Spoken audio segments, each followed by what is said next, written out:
नमस्कार मित्रों, मैं राजकिशोर प्रजापति अध्ययन गुरु परिवार में आपका स्वागत करता हूं। आज हम आप लोगों को दक्षिण एशिया के बारे में, दक्षिण एशिया पार्ट 3 के बारे में चर्चा करेंगे। इससे पहले 2 पार्ट की सीरीज दे चुके हैं। पार्ट 3 के अंतर्गत आपको हम श्रीलंका के विशेष उसके बारे में आपको स्टडी कराएंगे। और यह भारत देश है। भारत के दक्षिण पूर्व में श्रीलंका स्थित है। यह एक आंसू, जिस प्रकार से रोते समय आंसू निकलते हैं, बूंद टपकती है, उसी प्रकार है। ये भी कहा जाता है विश्व का एकमात्र ऐसा द्वीप जो नारियल के आकार का, वह कौन सा है? तो हमारा श्रीलंका है। यह टपकते हुए बूंद के समान आकार किस द्वीप का है या किस देश का है? तो ये श्रीलंका का है। श्रीलंका भारत की भूमि से पाक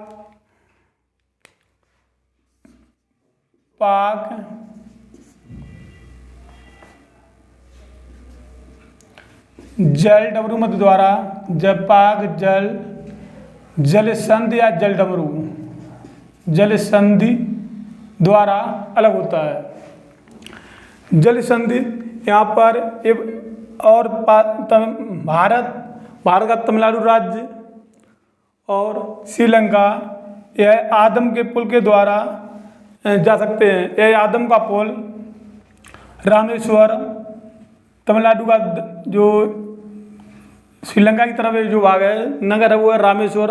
रामेश्वर के आगे द्वीप पर धनुषकोडी स्थित है। धनुषकोडी से यहाँ पर मोंगे की चट्टानों के रूप में एक रेखा है और यह तलैया मन्नार, यह श्रीलंका का नगर है। इसको आपस में जोड़ते हैं। इस जोड़ते हुए रेखा को हम कहते हैं आदम का पुल। आदम का पुल, आदम का पुल। इसी को रामेश्वर पुल भी कहा जाता है। अगर ये पूछा जाता है रामेश्वर पुल या आदम का पुल कहाँ पर स्थित है, तो हमारा उत्तर होता है तमिलनाडु और श्रीलंका के बीच में स्थित है। या आदम के पुल की शुरुआत कहाँ से होती है, तो वहाँ पर आंसर होता है धनुषकोडी से शुरुआत होती है। अब ये कौन सा नगर है, श्रीलंका का कौन सा नगर है जहाँ आदम का पुल जॉइंट होता है? वो है तलैया मन्नार नगर। मन्नार ये क्षेत्र तमिलनाडु या भारत और श्रीलंका के बीच में ये वाला जो क्षेत्र है, इसे बोलते हैं पाक की खाड़ी, गल्फ ऑफ पाक, पाक की खाड़ी, गल्फ ऑफ पाक। ये वाला जो क्षेत्र है यहाँ पर, इसे बोलते हैं मन्नार की खाड़ी, मन्नारी खाड़ी। इसके बाद ये वाला जो क्षेत्र है बे ऑफ बंगाल, बंगाल की खाड़ी, अर्थात यहाँ पर है अरब सागर, अरब सागर, सॉरी हिंद महासागर, हिंद महासागर। इस प्रकार हम कह सकते हैं कि श्रीलंका के उत्तर पूर्व में बंगाल की खाड़ी, श्रीलंका और भारत के बीच में पाक की खाड़ी, श्रीलंका और भारत के बीच में आदम के पुल के दक्षिण में मन्नार की खाड़ी। अब पाक की खाड़ी और मन्नारी खाड़ी के बीच में ही आदम का पुल है। पाक की खाड़ी और बंगाल की खाड़ी के बीच में पाक जल संधि है। यह इसका पाक नाम इसके लिए रखा गया, एक पाक नाम अंग्रेज थे, उनके नाम पर ही ये डिसाइड की गई थी, इसलिए इसका नाम रखा गया पाक जल संधि। जब कभी कभी डाउट हो सकता है पाक का संबंध पाकिस्तान से हो सकता है, लेकिन यहाँ पर ऐसा नहीं है। अब हम चलते हैं इसकी आकृति। श्रीलंका एक ऐसा देश है जिसकी आकृति मतलब टपकते हुए बूंद के समान है। श्रीलंका के पूर्व, श्रीलंका के पश्चिम में, दक्षिण में हिंद महासागर देश है। अर्थात श्रीलंका के दक्षिण में यह भूमध्य रेखा जाती है, भूमध्य रेखा जाती है। यहाँ का श्रीलंका की जो जलवायु है यह मुख्यतः मानसूनी जलवायु है, और जबकि यह भूमध्य रेखा के पास स्थित होने के बावजूद भी यहाँ पर मानसूनी जलवायु पाई जाती है। लेकिन यहाँ पर समुद्री प्रभाव की वजह से यहाँ पर मौसम समान रहता है, और वर्षा 175 सेंटीमीटर होती है। यहाँ पर वर्षा 175 सेंटीमीटर होती है वार्षिक वर्षा। श्रीलंका की जो धरातली है, इसका जो दक्षिणी भाग है,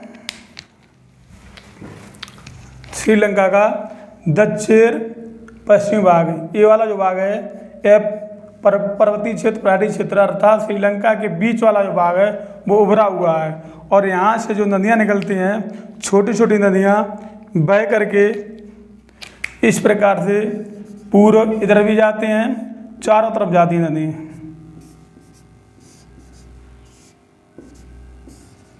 ऐसे प्रवाह को आर्य प्रवाह कहा जाता है। ये भी एक क्वेश्चन पूछा जाता है कि श्रीलंका का किस प्रकार का प्रवाह, नदियों का प्रवाह, तो इसे हम बोलते हैं आर्य प्रवाह, अर्थात मध्य भाग से नदियाँ निकल के और चारों तरफ जाती हैं, इधर भी जा रही हैं, इधर भी जा रही हैं, चारों तरफ जा रही हैं। ऐसे क्षेत्र को आर्य प्रवाह कहा जाता है। श्रीलंका की जो सबसे ऊंची चोटी है, उस चोटी का नाम है पिरदू तालागामा।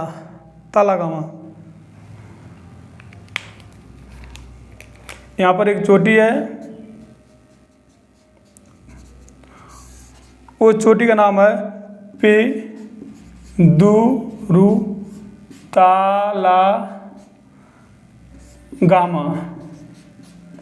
श्रीलंका की सबसे ऊंची चोटी है। इस चोटी की ऊंचाई 2554 मीटर है। अब यहाँ पर एक क्वेश्चन, यह विषुवत रेखा के पास होने का कारण और इधर पर्वतीय क्षेत्र इलाका होने का कारण वर्ष भर टेम्परेचर अधिक रहता है, मानसूनी जलवायु प्रभाव के बावजूद भी, जिससे कारण क्या होता है, यहाँ पर कुछ फसलों का उत्पादन होता है, जैसे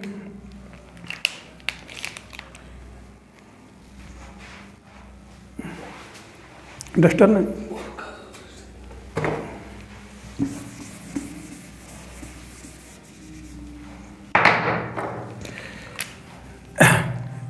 जैसे कहवा,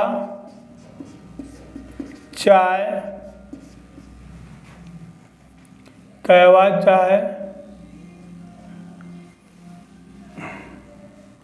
नारियल,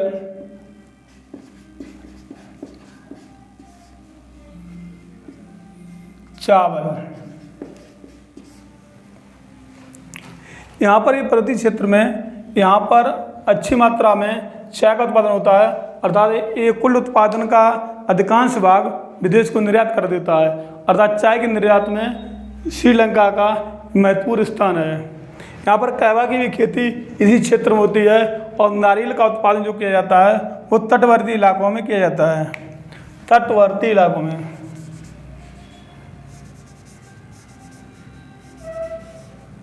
श्रीलंका में नारियल का उत्पादन तटवर्ती क्षेत्रों में किया जाता है, ये तटवर्ती इलाका में नारियल का उत्पादन होता है और अच्छा उत्पादन किया जाता है।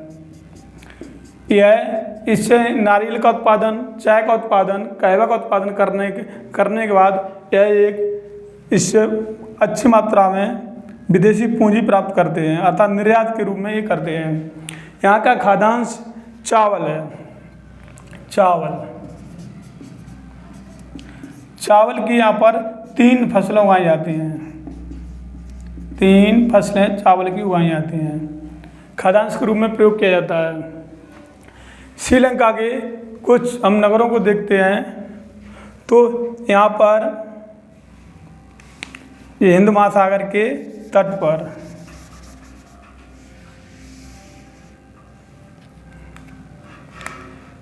ये वाला क्षेत्र जो है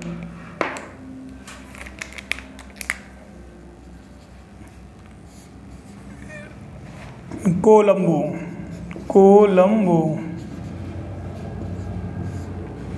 इसी के दक्षिण में 34 किलोमीटर दूर श्रीलंका की राजधानी जयवर्धने परायापुरम है। अब कोलंबो श्रीलंका का सबसे बड़ा नगर है और यह एक प्रमुख बंदरगाह भी है। यहाँ का सबसे बड़ा नगर, व्यावसायिक नगर कोलंबो है और विशाल बंदर है।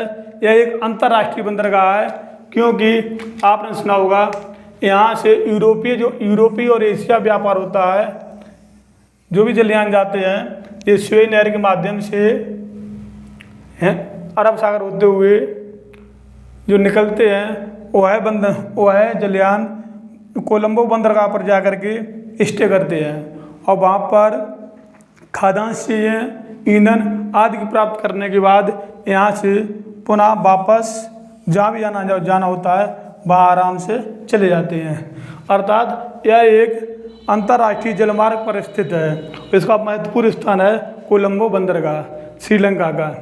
श्रीलंका के और भी एक बंदरगाह है जो अरब सागर में बंगाली खाड़ी के तट पर श्रीलंका के उत्तर पूर्व में स्थित है, जिसका नाम त्रिकोमाली है। इसके ऊपर ये वाला जो क्षेत्र दिखाई दे रहा है यह जाफना नामक प्रायद्वीप है। जाफना नामक प्रायद्वीप है। इसी स्थान पर इसी के पास में एक इसी के पास में एक एलिफेंटा नामक दर्रा स्थित है। एलिफेंटा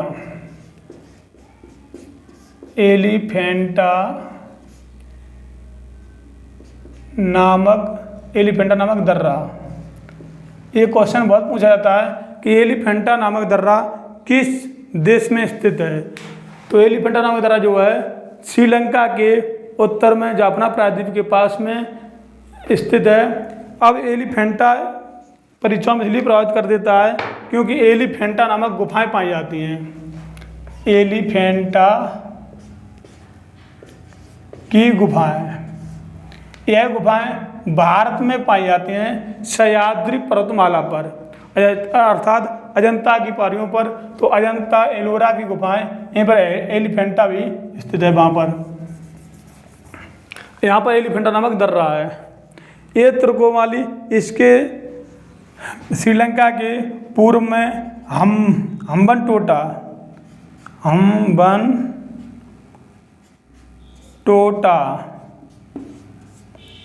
नामक एक बंदरगाह है।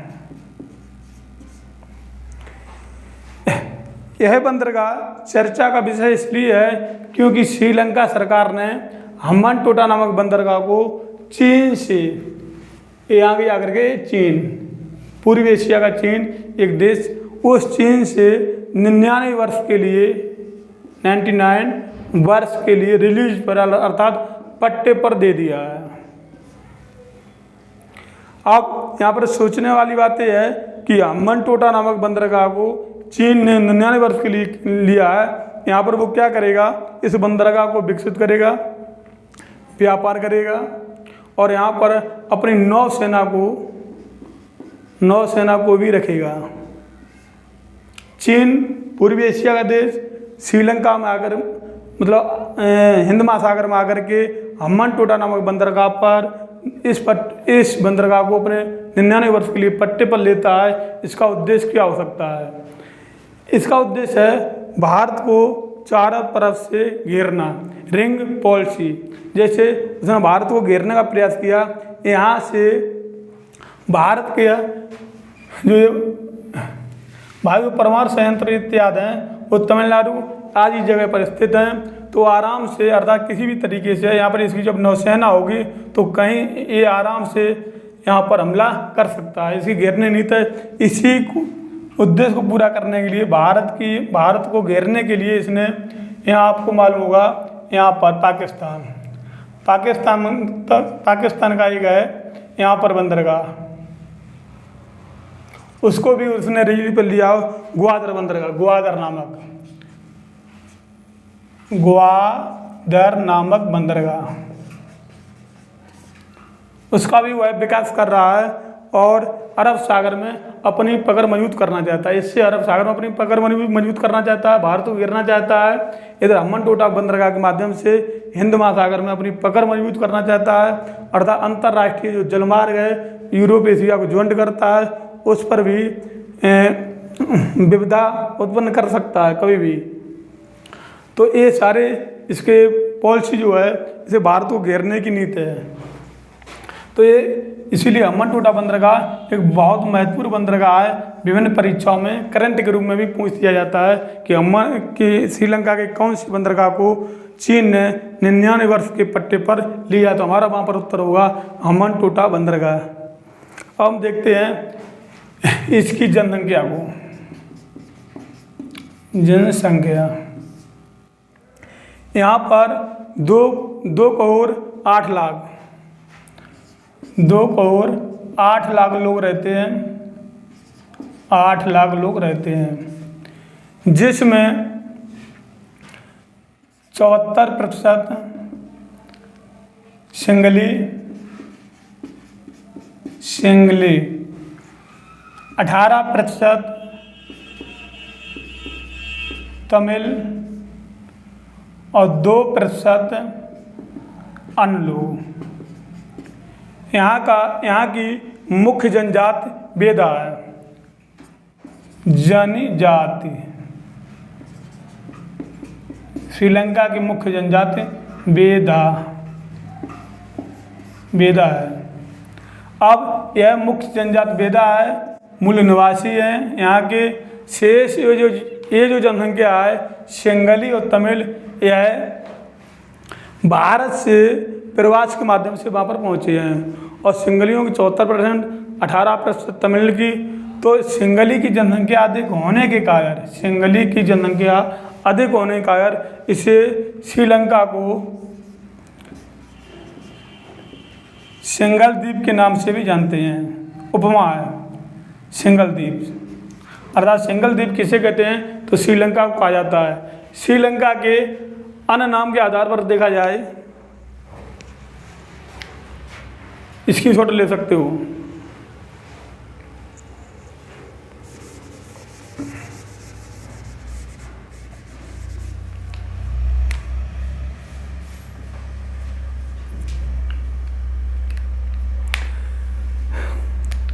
श्रीलंका को नंबर 1 श्रीलंका क्या लिख सकते हो, उपनाम। श्रीलंका के उपनाम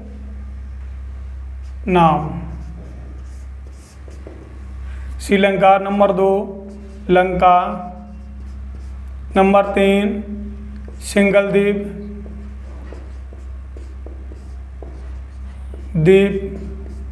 नंबर 4 पूर्व का मोती। नंबर 5 पूर्व का स्वामिनी या समुद्र का स्वामिनी या पूर्व का स्वामिनी। नंबर 6 रत्नाद्वीप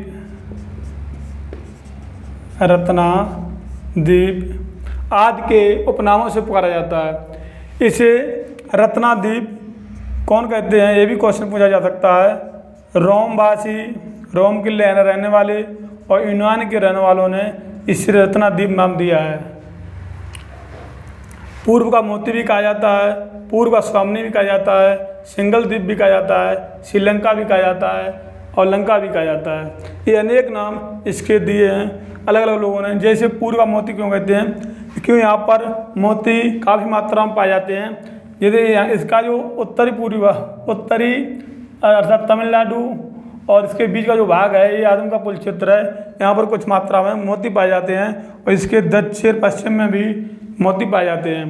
तो मोती के निकाले जाते हैं समुद्र, इसलिए यहाँ पर इसे हम पूर्व का मोती के नाम से जानते हैं। पूर्व का स्वामिनी या समुद्र का स्वामिनी। यहाँ की जलवायु बहुत अच्छी है, भूमध्य रेखा के पास होने के बावजूद यह समुद्री प्रभाव यहाँ पर पाया जाता है। और यहाँ पर पर्वतीय क्षेत्र भी है, तटीय क्षेत्र भी है और कटा हुआ क्षेत्र भी है इत्यादि कार्य से हम समुद्र का स्वामिनी या पूर्व का स्वामिनी कहते हैं। अब इसके अगर हम तट की बात करते हैं इसका दक्षिण पश्चिमी भाग को छोड़ देते हैं। इस भाग को हटा करके यहाँ से लेकर के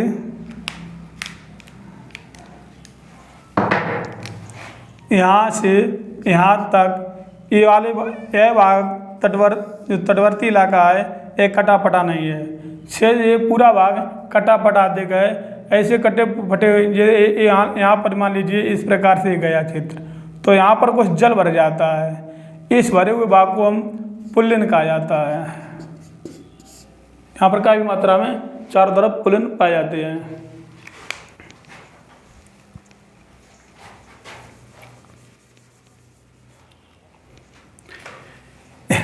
यहाँ पर जो श्रीलंका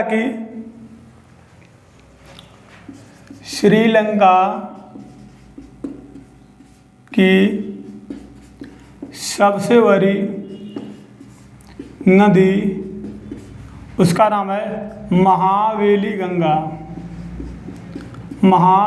गंगा। ये भी क्वेश्चन पूछा जाता है, श्रीलंका की सबसे बड़ी नदी कौन सी है, तो वहाँ पर कौन सी होगी, महावेली गंगा। सबसे बड़ा नगर कौन सा है, कोलंबो है। और कौन सा है, तुर्कोमाली है, हम्बनटोटा है। अर्थात इसके हम दोबारा रिवाइज कर लेते हैं। श्रीलंका हिंद महासागर का एक उत्तरवर्ती देश है, जिसकी स्थिति द्वीपीय है। इसके यह भारत से रामेश्वर पुल द्वारा अर्थात आदम के पुल द्वारा ज्वाइंट होता है, और यह जल संधि जिसका नाम है पाक जल संधि भारत और श्रीलंका के बीच में स्थित है। या हम ये कह सकते हैं भारत के तमिलनाडु राज्य और श्रीलंका के बीच में पाक जल संधि स्थित है। पाक जल संधि दो सागरों को मिलाती है, पाक की खाड़ी, गल्फ ऑफ पाक और बे ऑफ बंगाल को जोड़ती है, और श्रीलंका और भारत को अलग करती है। आदम के पुल के दक्षिणी भाग में मन्नार की खाड़ी है, हमें अभी लिखा था मन्नार की खाड़ी। इसके श्रीलंका के पश्चिम में हिंद महासागर स्थित है, और श्रीलंका के पूर्व में बे ऑफ बंगाल, ये बंगाल की खाड़ी स्थित है, जो दक्षिण एशिया महाद्वीप की सबसे बड़ी खाड़ी है। अर्थात श्रीलंका के दक्षिण में भी वह हिंद महासागर है, और श्रीलंका के कुछ ही दक्षिण भाग में ही भूमध्य रेखा निकलती है। यहाँ पर भूमध्य रेखा के पास होने के बावजूद भी भारत के समीप होने के कारण यहाँ पर मानसूनी जलवायु पाई जाती है, और मानसून जलवायु के बावजूद भी यहाँ पर समकालीय प्रभाव समुद्र का प्रभाव रहता है, तो यहाँ पर जलवायु अच्छी पाई जाती है। वर्षा 175 सेंटीमीटर होती है, वर्षा अधिक होती है, और यहाँ की धरातलीय विषमता के कारण यहाँ पर कहवा, चाय, नारियल, चावल इत्यादि का उत्पादन किया जाता है।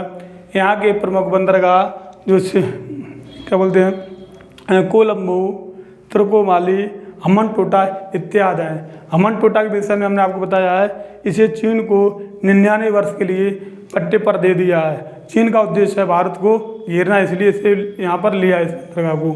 यहाँ की श्रीलंका की सबसे ऊंची चोटी है पेदुरु तालागामा, जिसकी ऊंचाई 2500 मीटर है। यहाँ पर नदियों के सापेक्ष में देखा जाए, यह एक आर्य क्षेत्र बनाता है, अर्थात इसके बीच वाली उभरी हुई भूमि है, जिससे ढलान की नदियाँ बहती हैं। यहाँ से निकल के पूर्व की ओर, उत्तर की ओर, पश्चिम की ओर, दक्षिण की ओर जाती हैं। ऐसे क्षेत्र को आर्य क्षेत्र कहा जाता है। ये क्वेश्चन बहुत पूछा जाता है कि यहाँ का जल प्रवाह किस प्रकार से है, तो आर्य जल प्रवाह बनाते हैं। यहाँ पर जनसंख्या का आधार देखा जाए तो यहाँ पर 2 करोड़ 8 लाख लोग पाए जाते हैं, जिसमें 74% सिंगली, 18% तमिल और 2% अन्य लोग पाए जाते हैं। यहाँ की मुख्य जनजाति बेदा है। जो सिंगली और तमिल यहाँ से भारत से प्रवास होकर के श्रीलंका में पहुँचे हैं। सिंगली की जनसंख्या अधिक होने के कारण इसे सिंगल द्वीप के नाम से भी हम जानते हैं। इसके उपनामों के अंतर्गत श्रीलंका भी कहा जाता था, और इसे पूर्व का मोती भी कहते हैं, पूर्व का समुद्र का या पूर्व का स्वामी भी कहा जाता है। इसे रत्नाद्वीप भी कहते हैं। रत्नाद्वीप रोम और यूनान वासियों ने इसका नाम रत्नाद्वीप रखा है। यहाँ पर ब्रिटेन का अधिकार था। ब्रिटेन से स्वतंत्र होकर के यह एक देश बना है।